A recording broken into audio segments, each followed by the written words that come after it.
Oh, hello there. It's that time once again for the wrestling show to begin. So let's kick off with a little song in a 1 and a 2 and a 1, 2, 3. Lip really loves wrestling. Oh, that's me. He likes to talk about it too. If you like to watch wrestling like he do, come and join us on the wrestling show. On the wrestling show. On the wrestling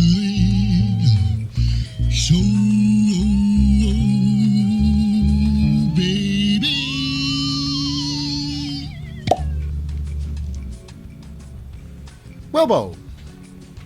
Well, welcome to the wrestling show. I'm your most fickle host, Lip Hazlewood, and this is a very cynical look back at the latest episode of Representing the WWE and live from the Delta Center in Salt Lake City in Utah. It's Monday Night Raw.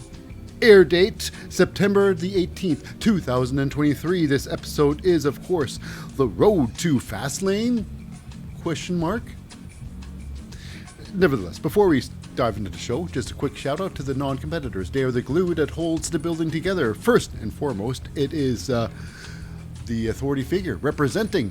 It's Adam Pearce. Next, getting all the pre-match interviews and all the backstage scoops, they are the team of Jackie Redmond and Byron Saxton. And heading into the ring, we have the announcer letting everybody know who's about to fight and the results of such matches. We've got ourselves Samantha Irving, and last, but certainly not least, we've got the commentary crew, the play-by-play guys, the hosts, and I even call them the narrators, the whole damn show. They are the team of my personal favorite. He's a future Hall of Famer. He's the man with the raspy yet very soothing voice. He's got great insight of what's going on in the show. He is truly a narrator. I've got a personal man crush on him, and he is Wade Barrett. And of course, backing up Wade Barrett, he's a veteran of well over 25 years, doing his main show here. It's Michael Cole. Now, without any further ado-s, let's get started with the show. And here we go. Now we start the show off really big. Now he hasn't been in the show. He has been on Raw for a few weeks now, but here he is.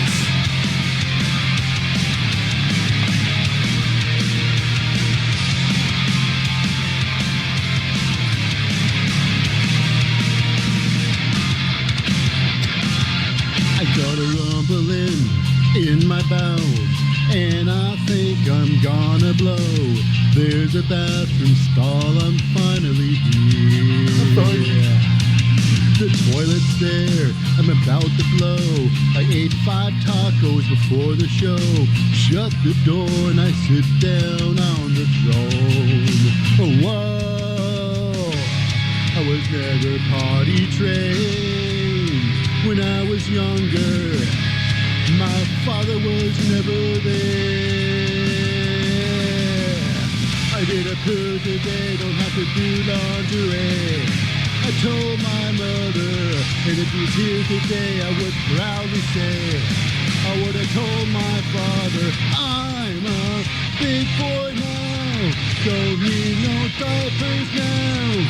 Don't need to buy any more Depend. I got my freedom. So, that's right. We got ourselves a little bit of a Cody Rhodes coming down there. And, why? He wants to say a little bit of something. Hey, so, Utah, what do you want to talk about?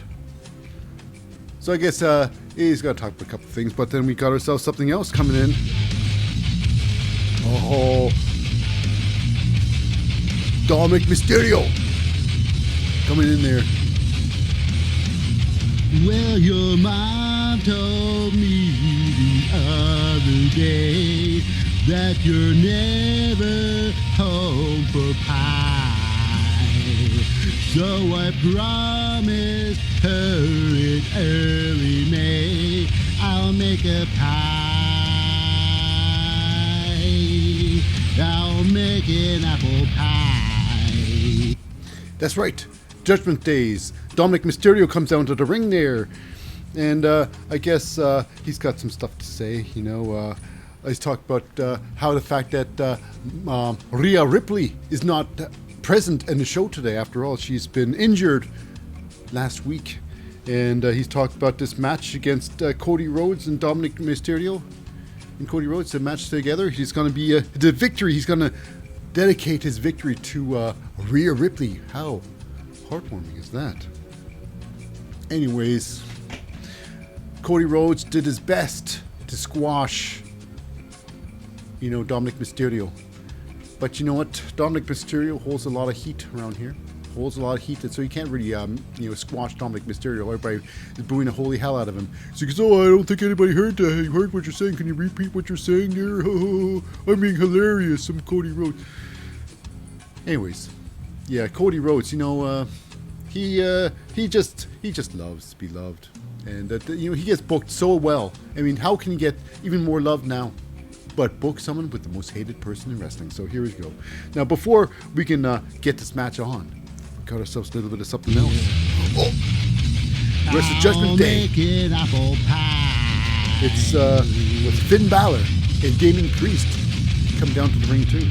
You set your arm into 300. So we got some big old problems here. But Dragon Lee, he's sitting in the crowd there. He's he's checking out his future competition. He's the next challenger to the North American Championship that Dominic Mysterio is carrying. So yeah, it's going to be pretty good. But as for now, it's going to be the one-on-one match, and it's going to be next week on Raw. Dragon Lee hitting the big time. This won't be tomorrow on NXT.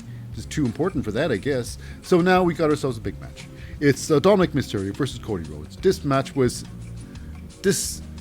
now on paper. Dominic Mysterio, Cody Rhodes. This could have been a barn burner. This could be like a 10-minute match. This could go on this can go online all night. People could fight forever. That could have been the chant for today. But I don't know what's going on. This was short. It's a short match, not short and sweet, short and ugly. Because I know both these wrestlers. I'm not a big fan of Cody Rhodes, but I'm a big fan of Dominic Mysterio. They both can put great matches together. They both can put on barn burners, for sure. Knuckle dusters. But like I said, this was short, and this is about making Cody Rhodes look good, look like the superhero.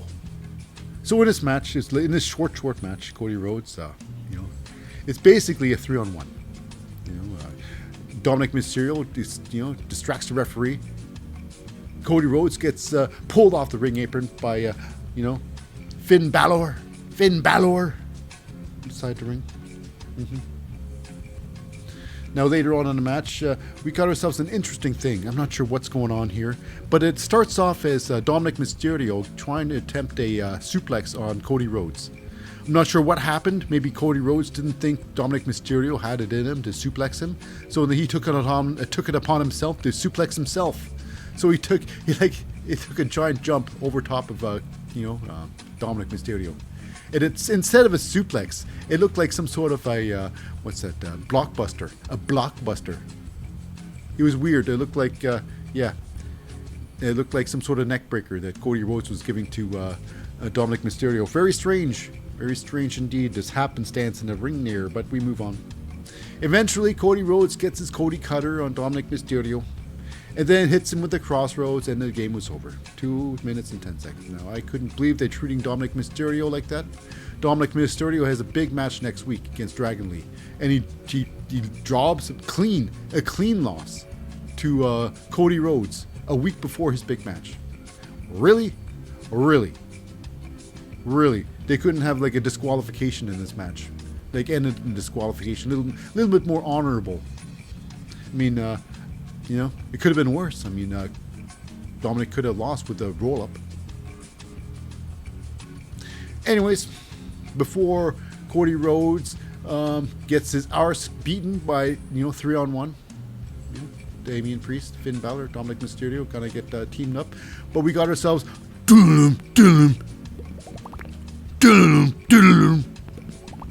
That's right, Kevin Owens music hits We got Kevin Owens and Sami Zayn hitting the ring there, saving Cody Rhodes' behind.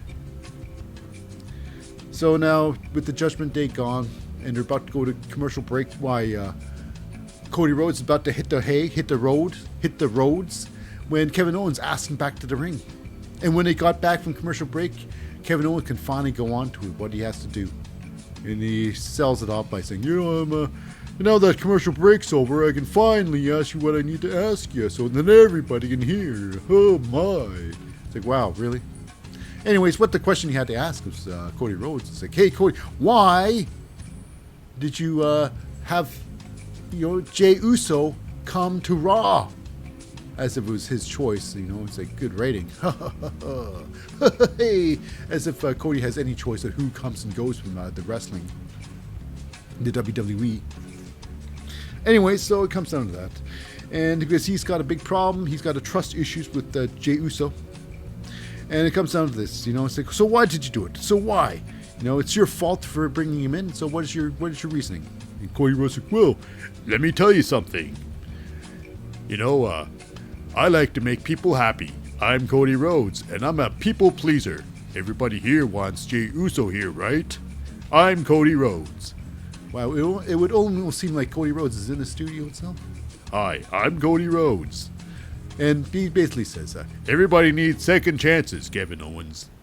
And Sami Zayn pops in there, interjects, and says, not to pile on.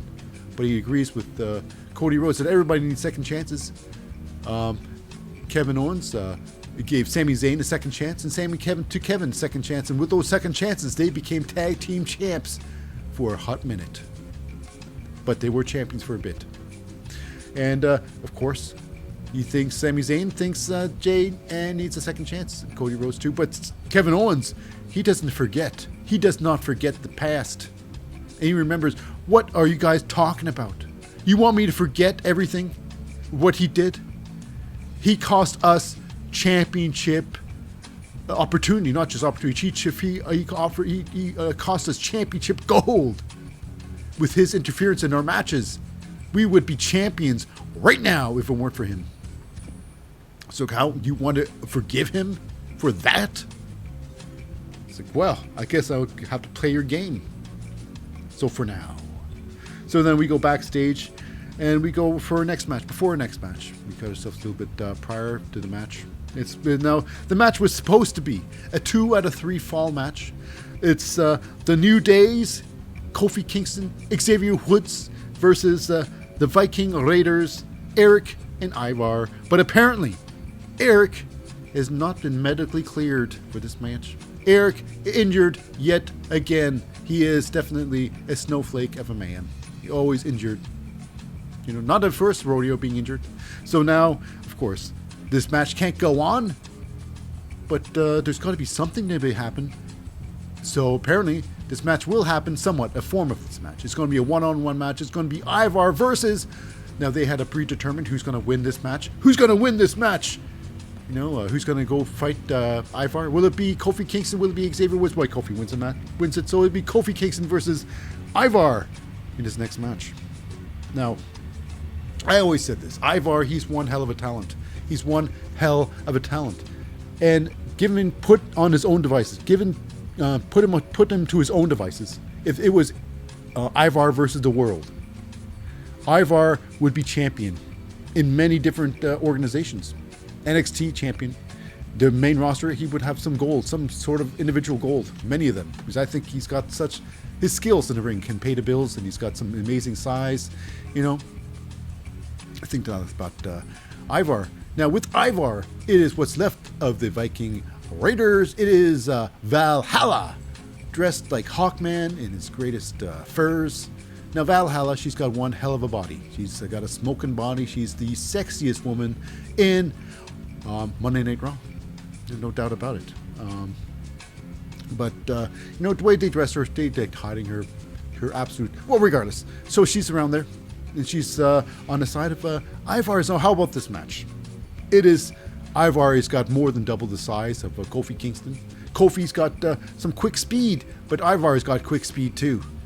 Now, the problem with this match is, I think, this match could have been match of the night, but it is Kofi Kingston. He's got powers of Cody Rhodes. He can get squashed like a bug, but pop up like nothing's happened, which bugs me a lot because Ivar, he put a lot on the line on this match here. A lot on the line. Now, I always say this, because the new mats outside the ring that covers, they got this 4 or 5 inch foam mats outside the ring, that new technology that covers a hard concrete on the floor. They can do bigger spots and a lot more spots, and this was a huge spot. Kofi Kingston lays out outside the ring there, lying on the mats, and Ivar with a huge off the apron itself, a splash squashes the holy hell out of Kofi Kingston. Now this would be to anybody, if this was like an Iron Mark Sharpe, it would be over. This would be like a, I don't know, this like a Drew Gulak would be over, Tozawa over. But to carry on, they fight inside the ring there. Ivar goes to the well once too often. He goes for another splash off the top rope, his finishing move, his splash off the top rope inside there. Kofi Kingston moves out of the way and then turns things around for a little bit with a flurry of offense, with a couple of massive high cross body presses. One right off the top rope, just right out of heavens. Massive height, wicked move. This match was really good. The wrestling was fantastic. Kofi Kingston even gets trouble in paradise. The old, I should say, SOS, the old front bump. I'm not sure what it is. The front bump something. I'm not sure what it is, but Kofi Kingston does a front bump, but he has you in a move, and you take a back bump. The SOS, that's what it is. They fight on. Now, Ivar. He has got some insane moves. He gets Kofi Kingston lying in the corner there, sitting in the corner, and he goes in with the Bronco Buster. Now, the X-Pac did the Bronco Buster, and that was basically his finishing move. To sit down on someone's like a sit-down Santon in the corner. Just a massive... Eric, Ivar doing that, forget about it. But no pin there. This could have been a finishing move right there. After that, Ivar, he decides to go for a second rope splash. Like, this is not going to happen. Ivar never goes to the second rope. Just settles for the second rope. He never does that. So, it's Valhalla. Get up there! Get up there! I command you! So, Ivar, he climbs to the top rope, turns his back on Kofi Kingston, and he accomplishes one hell of a move. One hell of a moonsault off the top rope. Now, I would have figured, you know what? Kofi Kingston moves out of the way. Ivar hits nothing. Oh, he's hurt a little bit, and Kofi Kingston take over. But no! Ivar hits the move, squashes the holy hell out of Kofi Kingston. This is a game ender for anybody but Kofi. Because even after that massive moonsault out of the heavens above, with a gigantic 400 pound plus man, it would have ended it. Ribs crushed. This is a finisher. But Kofi manages to kick out. I'm like, what? Whatever. Now, the end sequence was around like this. They start fighting on the ropes there. Kofi Kingston ends up powerbombing, does a sunset flip powerbomb on, Ivar. Ivar off the second rope, takes a bump. After that, it is, that's when trouble in paradise happens. The old kick to the face. And that was it for Eric. Game over. Eric, or should I say Ivar.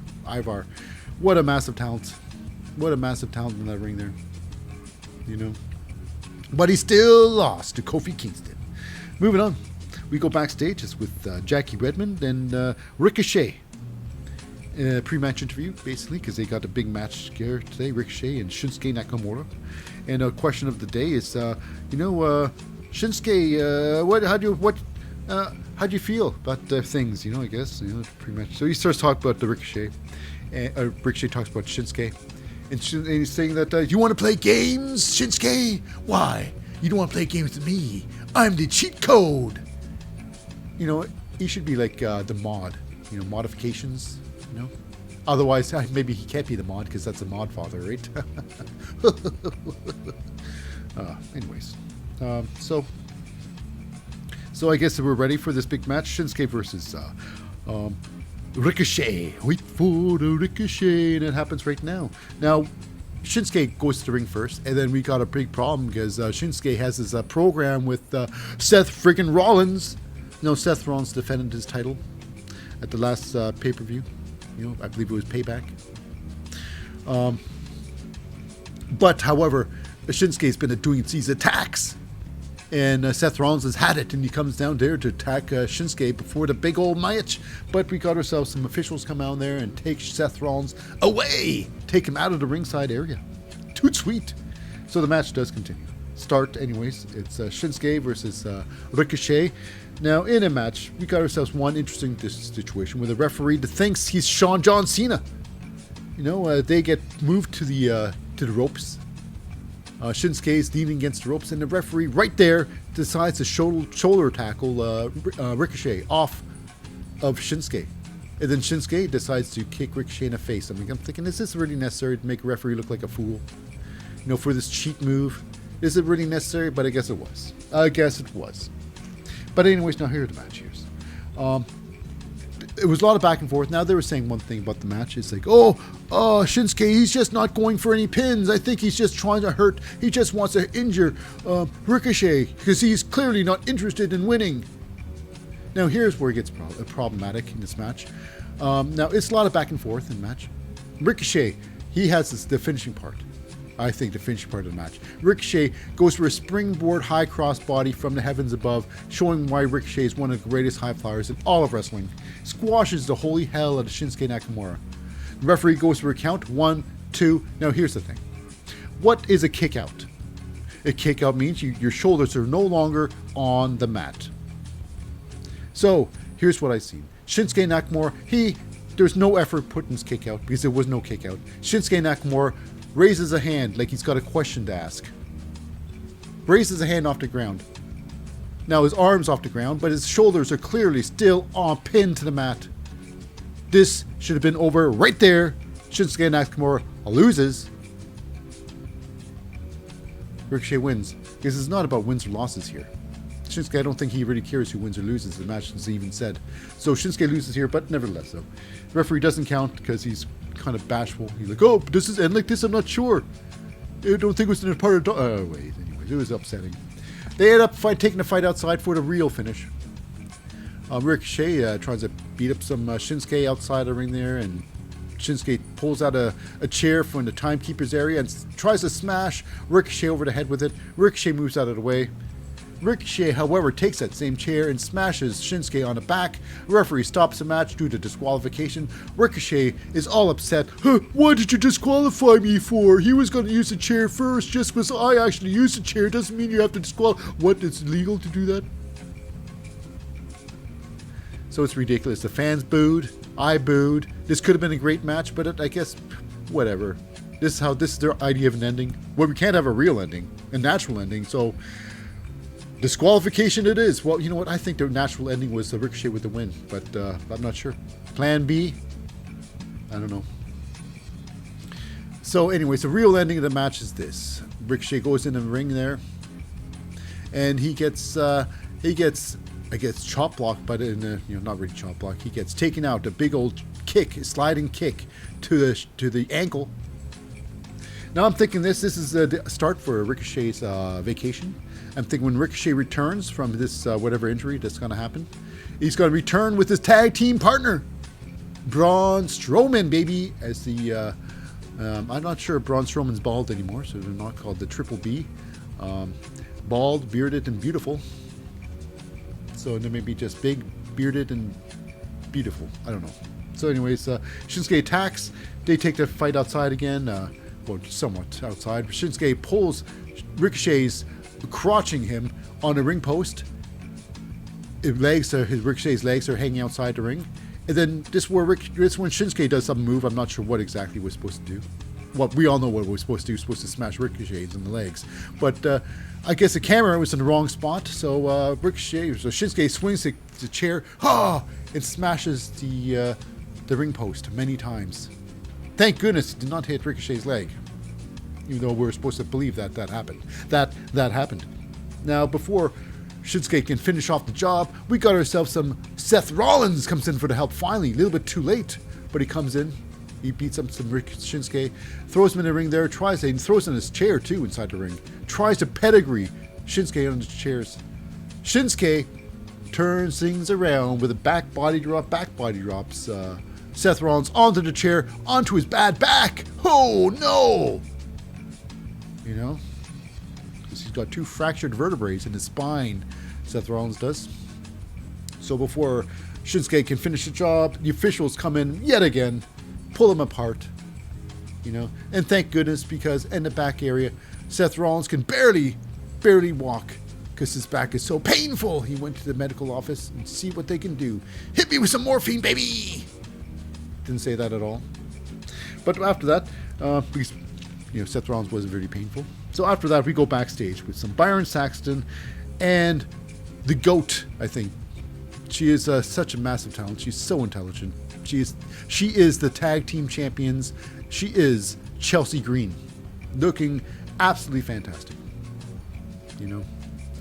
I think her outfit, her ring gear is looks like a bison, the bison of the Street Fighters. That's how powerful she is. Anyway, she's talking about Shayna Baszler and Zoe Stark, saying that why we're better than them, because Shayna and Zoe, they're not a real tag team. They're just slapped together. While a tag team means a real friendship. And me and Piper, we got that. And Piper's like, no, we ain't all friends. Oh, look, just say that. I don't know why she's got an Australian accent. We not friends here. We no friends. I don't know. We're not friends. Where am I from? Well, then where am I from then? If you think we're friends, where do you think I'm from? And Chelsea's like, England? Ireland? So she gets it wrong. Piper's like all upset. She wanders. She storms off. But, I can't believe the comedic timing of Chelsea Green is so good. It's so good. Now, the problem with Chelsea Green could be that she's very talented and she's very funny. Now, if she crosses the line of becoming Santino funny, then it's over. It's over. She's got to be taken seriously in the ring, and she can be funny outside the ring. You can walk that balance. But once you start taking a comedy skit into the ring, it becomes tough. Be taken seriously into the ring. Anyways, we move on. With the big tag team match. Shayna Baszler, Zoe Stark versus the tag team champions, Piper Niven and Chelsea Green. This match was about almost 4 minutes. This match started Chelsea Green in the ring, her getting her ass kicked by the newly formed team of Shayna and Zoe Stark, each taking turns beating up Chelsea Green, each one of them showing the other how to do it better. Now here comes a move where it's really interesting. An interesting move done by Shayna Baszler to Chelsea Green. She gets her into a wrist lock, an outside wrist lock, gets her in a wrist lock, and then she does a move where it should be like a neck breaker. Like, would you grab the neck and neck breaker the person, but she doesn't take her arms off the wrist lock, the arm lock outside. So she drops in Chelsea. It was just a weird, sloppy move. But anyways, Zoe Stark gets tagged in the ring. She starts beating up some, Chelsea Green. She gets thrown to the corner, and I guess Zoe's going to do a stinger splash attempt when Chelsea gets pulled out of the corner by Piper Niven. Saved! And this is where the best move out of the whole match comes out. Chelsea Green goes to the top rope, to the tippy top rope, with a massive missile drop kick from the top rope, hitting Stark. Try to finish the match. Now that was just a fantastic drop kick, really huge. I guess it's right up there with Zoe Stark. Now Zoe Stark didn't really do anything fancy in this match, but Chelsea Green, huge move, looked beautiful. Now Zoe Stark. Now this is the end sequence of the match here. Unfortunately, it wasn't a real match. I'll tell you why later. Because Zoe Stark ends up with nowadays trade super kicks. Zoe Stark ends up kicking Chelsea Green. After Chelsea Green kicked her. Chelsea Green goes down and for the count, but Piper Niven breaks the pin up. Piper gets knocked out the ring there by, Miss Shayna Baszler. So they fight outside the ring. Shayna Baszler gets slammed outside the ring. A massive power slam outside the ring. Like I say, these new mats, they open up the whole world of spots outside the ring. But however, this match ends with Nia Jax. She comes in there and she attacks Piper Niven, throwing her into the ring post, throwing her into the steel steps, and Piper Niven got off easy. Going into the ring, however, the person who got it the hardest, the worst, got their ass wiped. It was Zoe Stark. I don't know. Maybe it shows who Nia Jax likes and hates by how stiff she wrestles them. Because she wrestled, she must hate Rhea Ripley because she really squashed the shit out of her last week. Now this week, yeah, Zoe Stark, she gets put up on her, or into the, Samoan drop, and she gets squashed real bad. Not just that though, but after it's Samoan drop, she gives her a running senton with all of Nia Jax's weight right on top of Zoe Stark's ribs. Another crushing. Zoe Stark took a huge blow today, huge hit. So if she's injured, I wouldn't be surprised if Zoe Stark was injured. Now getting off easy was Chelsea Green. She must be liked. Chelsea Green's a likable person, so I can see why Nia Jax likes Chelsea Green. So she gets off easy. She gets beeled. She gets beeled into the corner, and then she takes one of those solo butt bumps, but it was a very safe butt bump. And then it's Shayna Baszler's turn to get squashed.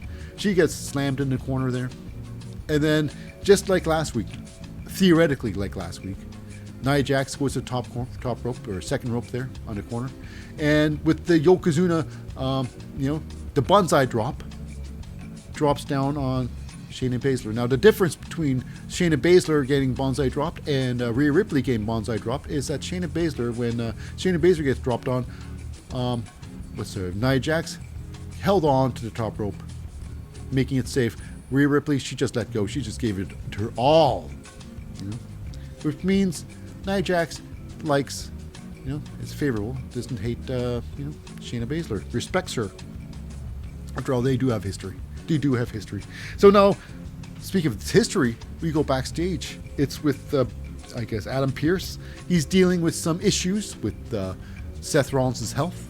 And let's say Nia Jax is, her rampage.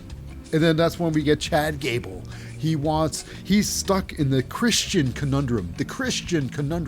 He wants one more chance, one more opportunity at Gunther's Intercontinental Championship. But then we got ourselves a little bit of a Bronson Reed challenging him, and you know what? It's true. Adam Pearce, he says, you just can't. He beat you. Gunther beat you, so I guess it's on the bottom line for you. Down you go, down the chute. So I guess now his first challenge is Chad Gable thinks he can, German suplex Bronson Reed, the gigantic Bronson Reed. He thinks it's possible. So anyways, next up we got ourselves a little bit of backstage banter. Damian Priest and Jey Uso. Damian, he's a real component of bringing Jey Uso into the fold of the Judgment Day. He says, right honest, that some of the Judgment Day are looking at his brother Jimmy Uso to bring in the Judgment Day. But however, it's Damian wants Jimmy Uso, and he says, listen, or Jey Uso, he says, listen, Jey, I'll give you by the end of the night, give you your answer. But I'll tell you something, don't make me look foolish. Because they talk about family, don't make me look foolish in front of my family.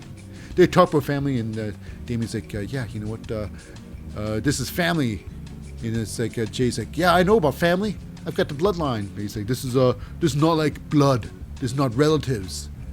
We are like brothers. We are like brothers. We are literally brothers. And he says, the Judgment Day, you know what? We are the family you've been looking for. That you've been looking for. Pretty much. So yeah, but don't make me look bad at the end of the night, because you don't like that. You wouldn't like me when I'm angry. So our next big match, it is Chad Gable of the Alpha Academy. And alongside Chad is the cheerleaders, Otis and Maxine Dupree. And since they're good guys, they got to just watch the match like good people. None of them joined ringside commentary. I mean, couldn't Maxine Dupree join the commentary booth and have some questions for Maxine? Get her involved with a little bit of things since she's not going to actually do anything in a match. But nope, they don't involve any of the two. None of the two at all. How about now? Chad Gable, he had a barn-burning match against Gunther, losing, however, but looked great doing it. Now this time it's against Bronson Reed. Now Bronson Reed, like Gunther, he's very big. He's bigger than Chad Gable, but different size of big. Bronson Reed, I think Bronson Reed's got some more mass than Gunther. Bronson's like 400 plus pounds against Chad Gable. I think he's easily double the size. No, size versus speed, I can't say that because Bronson Reed's also very fast. Very fast. So this is, Bronson Reed should be able to win this match with greatest of ease. But Chad Gable, he's a former Olympian and former two-time tag team champion. You know, he has a massive missile drop kick off the top rope, looking good. But Bronson Reed, now this is a move that Michael Cole clearly called wrong, but you know, Michael Cole is wrong and strong, but he's on 2 shows for a reason. You can be wrong and be on 2 shows. So this is what he got wrong on. Bronson Reed grabs Chad Gable like a belly to Bailey, like Bailey's old finishing move, the belly to belly throw. That's what it is. It was a belly to belly throw. It looked very vicious, and Michael Cole called it a power slam. A power slam, really. Do you know what a power slam is? Clearly, there you don't. Anyways, I think Michael Cole's not like Warren or Ronaldo, something like that. Moro Ronaldo, something like that. Anyways, regardless, I'm just as bad, just whiffing on names. So after the big power slam, it comes I thought a pivotal moment where Chad Gable goes to the knee chop, you know, chops the knee of Bronson Reed. I'm thinking, oh, okay, well, is this going to turn the tables? This is somehow Bronson Reed's going to lose the match with his knee problem? Apparently not. Bronson Reed turns things around again, but not just right away. But Chad Gable takes advantage with going off the top rope with a massive swan dive, headbutt off the top rope, hitting Bronson Reed. But Bronson Reed does turn things around again. He tries to, he gets Chad Gable down. He goes for a massive standing senton. Chad Gable, instead of moving out of the way, he puts up his knees and takes Bronson Reed's entire weight on his knees. You know, you think that's a counter, but to someone that giant, it's a terrible move to do. Now, Chad Gable finally tries to get for his German suplex, but his knees gave out. No, knees buckled, no. And no help from Otis or Maxine to stretch out time. You know, it's Bronson. He gets Chad Gable, puts him on his back, backpacks Chad Gable, and then takes a jump up and back bumps with Chad Gable on his back. Backpack, back bump. Backpack Santon. Beautiful. Oh, just crushed the holy hell out of Chad Gable. After that, top rope we go to one of the most devastating splashes in all of professional wrestling. Bronson Reed's top rope splash gets some serious height, but most of all, his serious weight crushes the holy hell out of Chad Gable. 1, 2, 3, it's over! Chad Gable loses. That's right, Chad Gable doing what he does best. Make other people look great. So after that, we got ourselves a little bit of the, Tommaso Ciampa. And he's got a message. He's got a message about patience. Message about patience. And in this universe, patience is not a virtue. And he's absolutely right. In the WWE, you just can't wait for your turn. You just can't wait for the coach to say, "Get in there, son, and get the gold." You got to take steps yourself. You got to be proactive if you're a wrestler. Otherwise, you just fall between the cracks. You know, no matter how much potential you have, if you don't cash in on your potential like this, like what Tommaso Ciampa is trying to do, you know, you got to take your chances. You can't just wait till it's given to you. Otherwise, it's wasted potential. And he's talked about Imperium. You know, how he thinks that he brought himself and Imperium brought him in, or the other way around. But regardless, it's all about this. Giovanni Vincy, once again this week on One-on-One Action, he will once again be tapping out. You know, and it's all about this. Why is the Tommaso Ciampa attacking Imperium? Why it's this. Tommaso Ciampa, he wants something that Gunther has, and that's the Intercontinental Championship. Gold, baby. He's got Goldie. He wants Goldie, and this Goldie is the Intercontinental Championship. So yeah, that's going to be interesting. So next up, we got ourselves a little backstage. It's Sami Zayn, Kevin Owens talking about Jey Uso, about trust. Kevin Owens just doesn't trust Jey Uso. Sami Zayn, he trusts. He's open. Jey Uso's there, and you know what? He's talked about Kevin Owens. Same thing. You can't do it on your own. You had the bloodline, and now you can easily join the the New Day, no, the Judgment Day. You can easily join the Judgment Day. Not quite the New Day, the Judgment Day.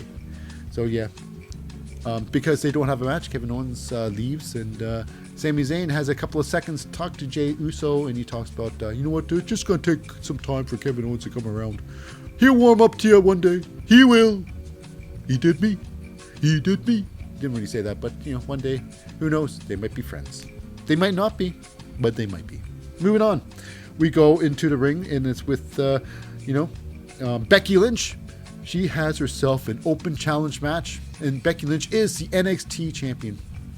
You know, walking all over Tiffany Stratton's dreams.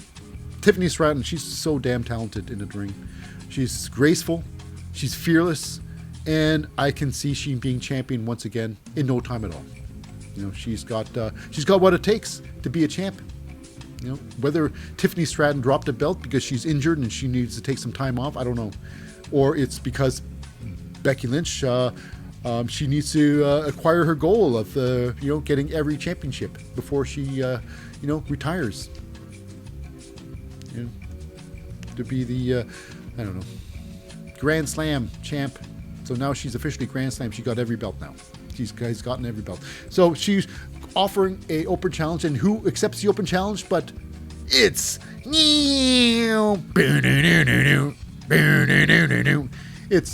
Natalia. Natalia Bret Hart. And now she comes down the ring and she's all complaining and saying that, I deserve a chance. I've been working my ass off for so many years. For 40 years I've been working my ass off and I deserve a chance. Becky Lynch is like, what are you doing over here? This is for the up-and-comers. This is for the newcomers, the upstarts around here. This is for the new generation. And what basically, Natalia's calling Becky Lynch a hypocrite, saying, "You think I'm taking someone's chances? Look at you! You went to NXT and you took someone else's chance. You took someone else's opportunity away from them." Now, what's hilarious is Natalia calling Becky Lynch a hypocrite. Well, Natalia herself went to NXT herself to try to do some damage in NXT herself and did nothing. I think what it is, it's about professional jealousy. Becky Lynch accomplished something that Natalia could never do. Become so many time champions and NXT champion as well. So yeah, I can understand the professional jealousy here when it comes down to it. So it's Becky Lynch accepting the match. Becky Lynch versus Natalia. Natalia has been doing nothing but lose and lose and lose. And she hasn't been seen in a long time. And she's just finally showing up to lose again. And how about this match? It was about 7 minutes long. About 7 minutes, I would say. Roughly around 7 minutes. Of course, it's Natalia starts off quick. Becky Lynch turned things around real quick with a massive, I call it the My Cousin Vinny, the Joe Pesci, when you jump up, yeah! The diving double fist. It's hilarious to look at. And Becky Lynch loves to do it. And one thing you'll always be guaranteed in the Becky Lynch match is, actually two things guaranteed, is hustle. Becky Lynch loves to hustle. In the ring there. And she loves to go to the top rope and she jumps off the top rope. She just loves to do it. Regardless if it does anything or not.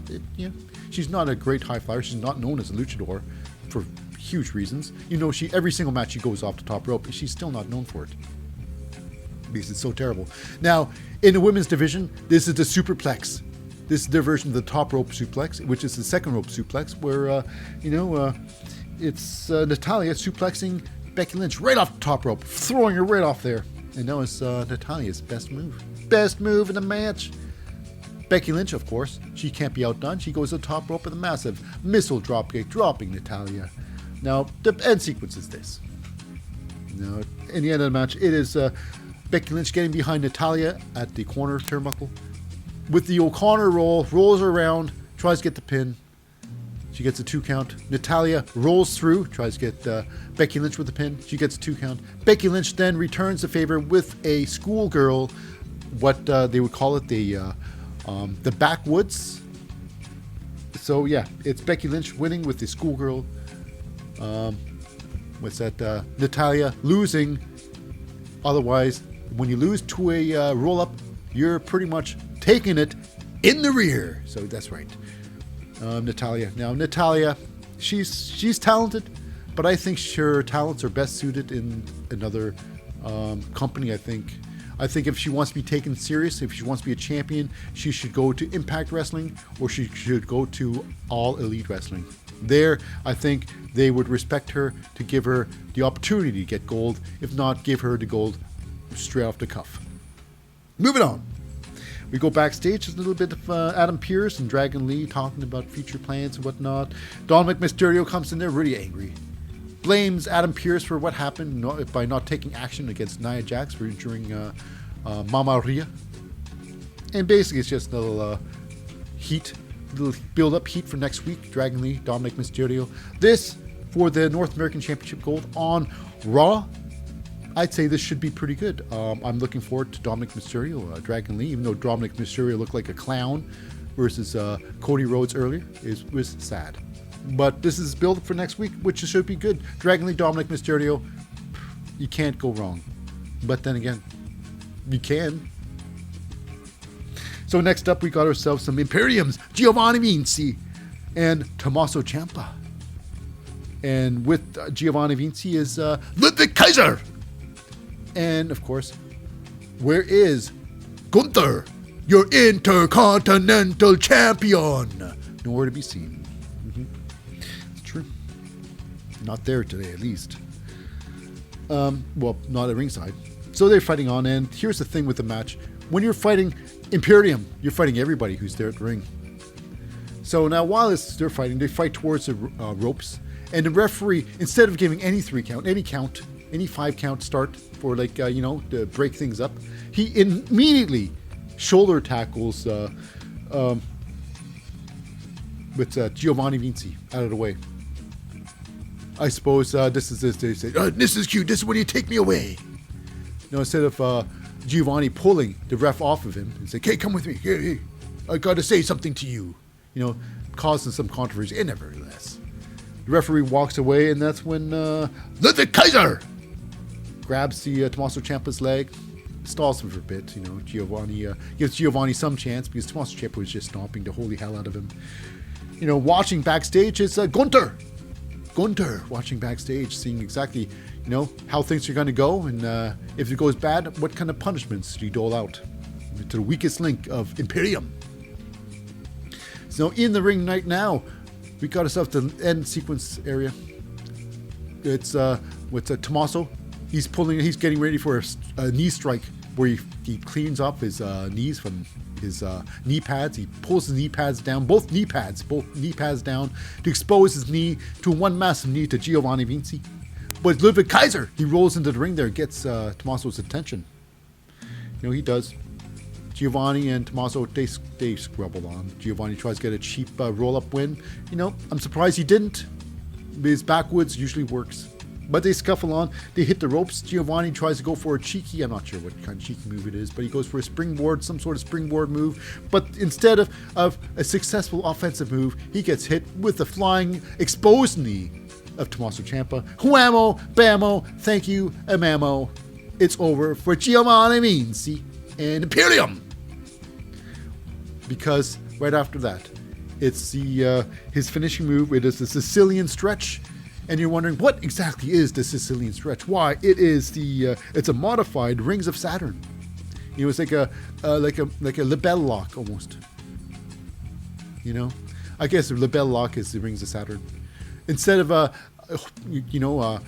isolating the free arm between the legs, he doesn't. So it's a less effective Rings of Saturn. It's a Sicilian stretch, but however effective enough to get the victory over the tippy tapping Giovanni Vincy. I'm pretty sure he's going to get some very severe punishment from Gunther. Perhaps a big old chop across the chest like he's done before. It's going to chop him to pieces and probably leave him from Imperium. They got to get, I don't know. Alexander Wolf is maybe. Is Alexander Wolf coming back? I don't know. Anyways, moving on backstage, it's got yourself Byron Saxton and, Seth Rollins, and Byron Saxton's hard-hitting question. How are you feeling today? How are you feeling, Seth Rollins? Seth is like, he's not feeling good.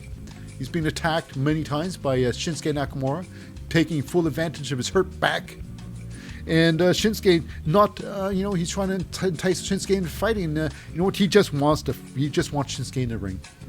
Right now, he doesn't care how it happens, and right now, he's giving Shinsuke all the power.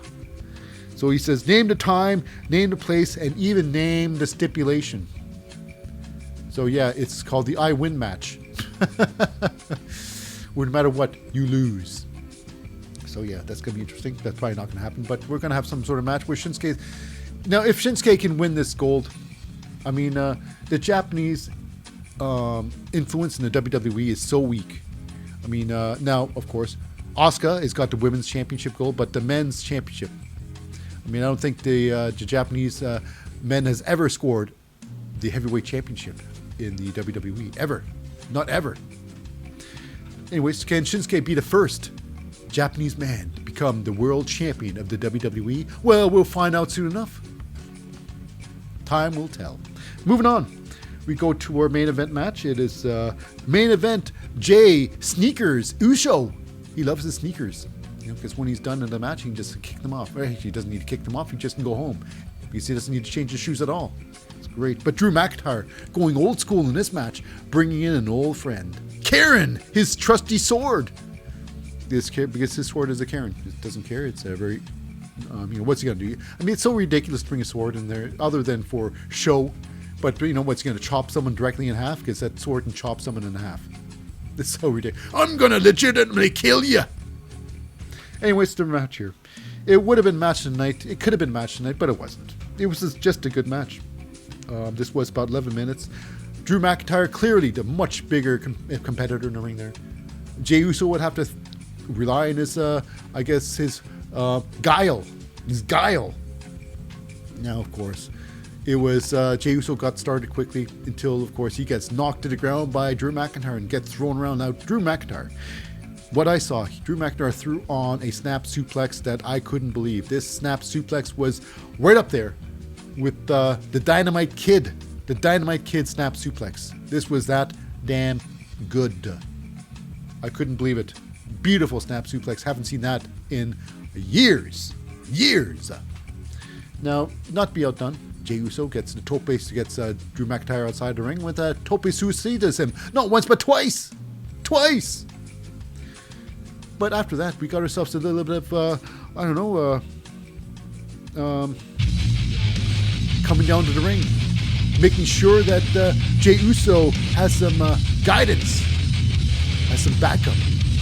Some people make sure that he's going to do well. It's Finn Balor, Damian Priest, and Dirty Dom Mysterio. Dominic Mysterio. That's right, Judgment Day come down to help out. So I promised her in early May I'll make a pie. I'll make an apple pie. That's right. So, meeting up to the ring there, making sure everything's going well.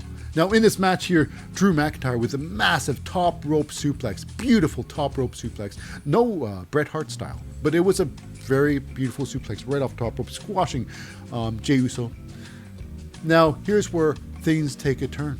At least this is where the Judgment Day feel like they can help out, because in this thing here, it is a Drew McIntyre going for the Claymore kick, but it's Dominic Mysterio getting the referee's attention. Referee, over here! And then it's Damian Priest getting, pulling on the leg of Drew McIntyre. And that gives Jey Uso enough time to recuperate, and then with a massive Claymore kick of his own. It looks like Claymore kick. But a Claymore kick of his own knocks down Drew McIntyre, tries to get the pin, doesn't get the pin. Drew McIntyre kicks out miraculously, but Jey Uso, he takes shelter at one of the corners, and he gets a pep talk done by Finn Balor and Damian Priest, giving him a little pep talk. And it seems like Jay's getting into Jey. He's like really getting confident. And then, Damian Priest gives him one last pep talk, and they give the old fist bump, like feeling really good. They're feeling each other now, Damian Priest and Jey Uso. But then after that big fist bump, why, my goodness, it's over. Jey Uso starts the super kick party, and it's not on Drew McIntyre. It's on Damian Priest. It's on Finn Balor, and on Dirty Dominic himself. They all get super kicked in the face. And then, of course, one person surprisingly taking full advantage of this distraction. It's Drew McIntyre with a massive Claymore kick to the face. That's right, took full advantage of the Judgment Day distraction. Jey Uso gets Claymore. 1, 2, 3. It's over. Drew McIntyre's done his job. He decides to just, hit the bricks. And while he's hitting the bricks, it is the Judgment Day getting all upset with the decision that Jey Uso made and start beating him down, giving him a beat down. But here's the thing. Drew McIntyre, will he turn around? Will he fight? Will he forgive Jey Uso? He doesn't.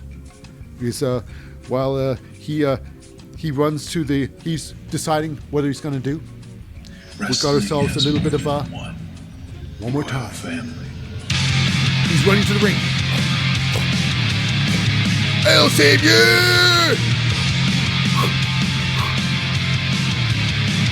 That's right. It's Cody Rhodes runs to the ring there, takes out Finn Balor, takes out the rest of the Judgment Day, helps out the man he brought in, the man he thinks deserves a second chance. Drew McIntyre not there, Cody Rhodes there. So that's right. So I guess, they see eye to eye. Will there be a new tag team in town? Cody and Jay? But anyways, that's how we end the match. Cody Rhodes saving Jey Uso's the perfect ending to make people go, "Oh, Cody Rhodes, you're my hero! Yay!" So yeah. But anyways, enough with the match. That's it for today, and that ends it for this episode of. That wraps up for this episode of Raw for this week, and for our podcast listeners. Stay tuned for our very short break. We'll come back with some NXT right after the short break. But for our YouTube viewer, that's it for tonight's episode. I've been your host, Lip Hazlewood, saying see you next time on The Wrestling Show.